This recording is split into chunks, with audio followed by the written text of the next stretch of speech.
నమస్తే, welcome to NHTV. ప్రపంచ దేశాల్లో అగ్రరాజ్యంగా ఎదిగిన భారత్, పెద్దన్న పాత్రలో భారత్ మాత్రమే ఉండాలంటున్న దేశాలు.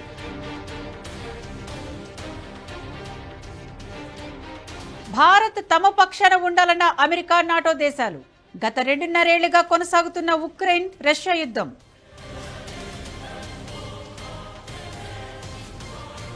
యుద్ధం ఆపే శక్తి భారత్కే ఉంటుందన్న రష్యా.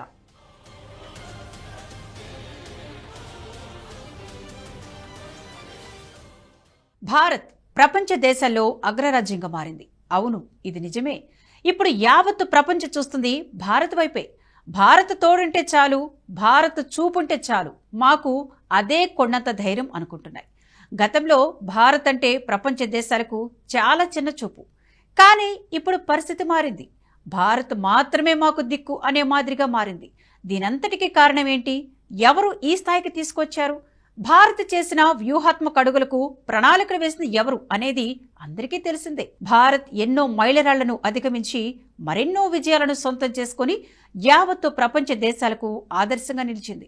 ఇప్పుడు ప్రపంచ దేశాల నోట వచ్చేది ఒక్కటే మాట, అది భారత్. అవును, భారత్ అయితేనే తమ సమస్యలు పరిష్కరిస్తుంది. భారత్ మాత్రమే మాకు దిక్కు, ఆయనే మా పెద్దనంటోంది యావత్ ప్రపంచం.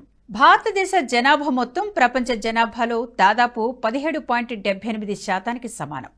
అణు, సమాచార, సాంకేతిక, రోదసి రంగాల్లో అరడజన్ దేశాల్లో భారత్ ఒకటి. భారత్లో హ్యూమన్ రిసోర్స్ ప్రపంచ దేశాలను శాసించే స్థాయిలో ఉన్నాయి.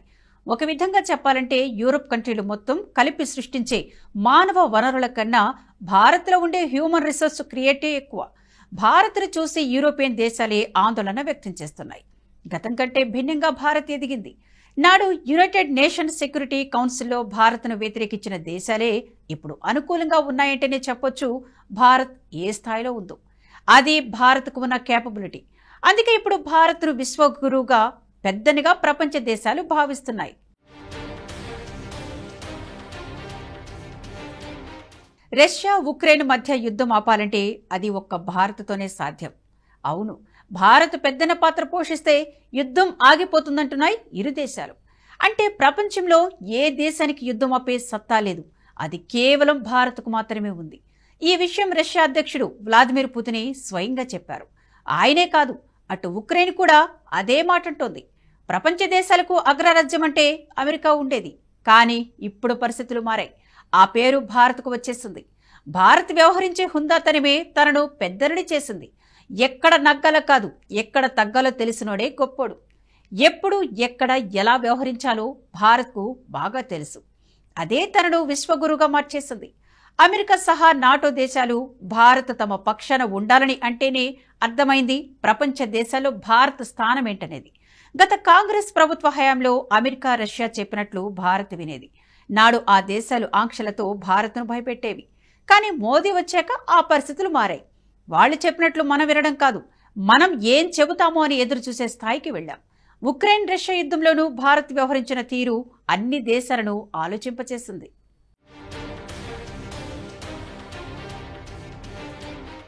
ఉక్రెయిన్, రష్యా 2 దేశాలను ఒక్కటిగా చేయాలన్నదే పుతిన్ లక్ష్యం. ఆ ప్రణాళికలో భాగంగా 2014లో ఉక్రెయిన్కు చెందిన క్రిమియా ద్వీపకల్పాన్ని ఆక్రమించింది రష్యా. అదే సమయంలో ఉక్రెయిన్లో రష్యా మాట్లాడే ప్రజలు రష్యాకు మద్దతుగా తిరుగుబాటుకు దిగారు. పరిస్థితి అదుపు దాటుతుండటంతో పశ్చిమ దేశాల సాయం కోరాడు జెలెన్స్కీ. అదే సమయంలో రష్యా నుంచి ఉక్రెయిన్ను కాపాడేందుకు నాటో కూటమిలో చేర్చుకోవాలని విజ్ఞప్తి చేశారు జెలెన్స్కీ. అందుకు నాటో కూటమి కూడా సానుకూలంగా స్పందించింది. దీంతో నాటో సేనలు రష్యా సరిహద్దులో తిష్టవేసే అవకాశం ఉంటుందని 2021 నవంబర్ నుంచి ఉక్రెయిన్ సరిహద్దులో సైన్యాన్ని మోహరించింది రష్యా. 2022 ఫిబ్రవరి నాటికి ఆ సైన్యం సంఖ్యను 1,00,000కు పెంచేసింది. ఉక్రెయిన్పై దాడి చేస్తే పరిణామాలు తీవ్రంగా ఉంటాయని అమెరికా హెచ్చరించిన రష్యా అధ్యక్షుడు పుతిన్ మాత్రం వెనక్కు తగ్గలేదు. 2022 ఫిబ్రవరి 24న ఉక్రెయిన్పై 3 వైపుల నుంచి దాడి ప్రారంభించాడు. యుద్ధంలో ఉక్రెయిన్ సర్వం కోల్పోయింది. ఉక్రెయిన్ను యుద్ధానికి ఉసుకొల్పిన దేశాలు కూడా చివరకు మోసం చేయడంతో దిక్కుతోచని స్థితికి చేరుకుంది. 2 దేశాలు ఒకరిపై ఒకరు పైచేయి సాధించడమే వారి ప్రయత్నం. ఉక్రెయిన్కు అమెరికా మద్దతుంటే తన ఉనికిని కాపాడుకునేందుకు ఎంత దూరమైన వెళ్తామంటోంది రష్యా.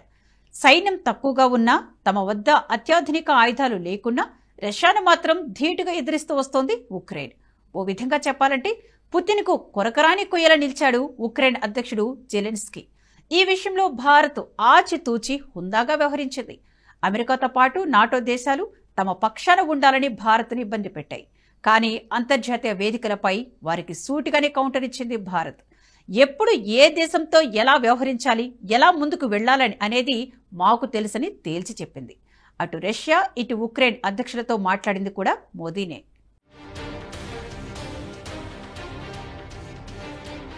యుద్ధం ఆగిపోవాలని ఇరు దేశాల అధినేతలు కోరుకుంటున్నారు. ఆ యుద్ధం ఆగిపోవాలంటే ఇరు దేశాధినేతలు కొన్ని షరతులు విధించుకున్నారు. మరి వాటిని సరిదిద్ది పరిష్కారం చూపాలంటే ఓ పెద్ద మనిషి కావాలి. ఇప్పుడు ఆ పెద్దన పాత్ర భారత్ పోషించాలంటున్నాయి ఇరు దేశాలు. మోదీ మాత్రమే పెద్దన పాత్ర పోషిస్తారని భావిస్తున్నాయి రష్యా, ఉక్రెయిన్.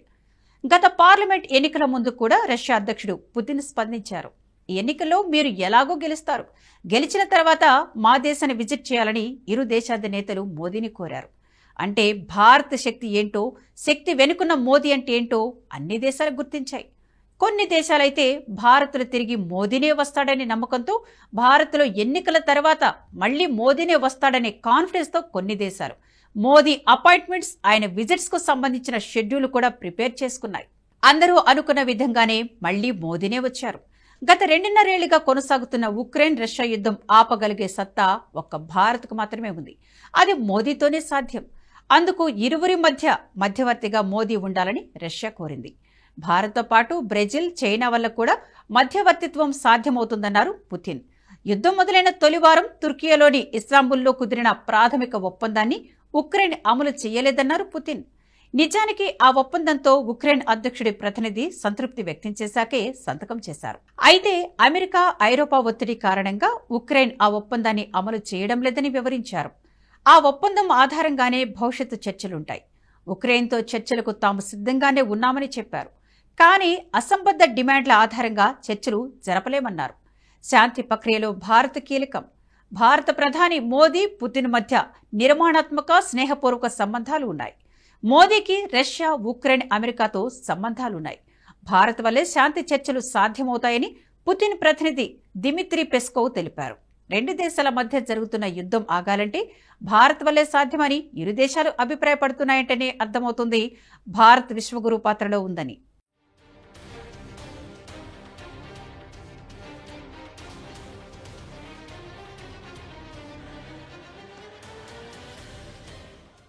ఈ వీడియో మీకు నచ్చినట్టయితే లైక్ చేయండి, 10 మందికి షేర్ చేయండి. అలాగే కామెంట్ల రూపంలో మీ అభిప్రాయాలను మాతో పంచుకోండి. Nationalist hub group of channels ను సబ్స్క్రైబ్ చేసుకుని తెలుగునాట జాతీయవాద జర్నలిజాన్ని ప్రోత్సహించండి. ఈ వీడియో కింద ఉన్న బెల్ ఐకాన్ పై క్లిక్ చేయడం మర్చిపోవద్దు.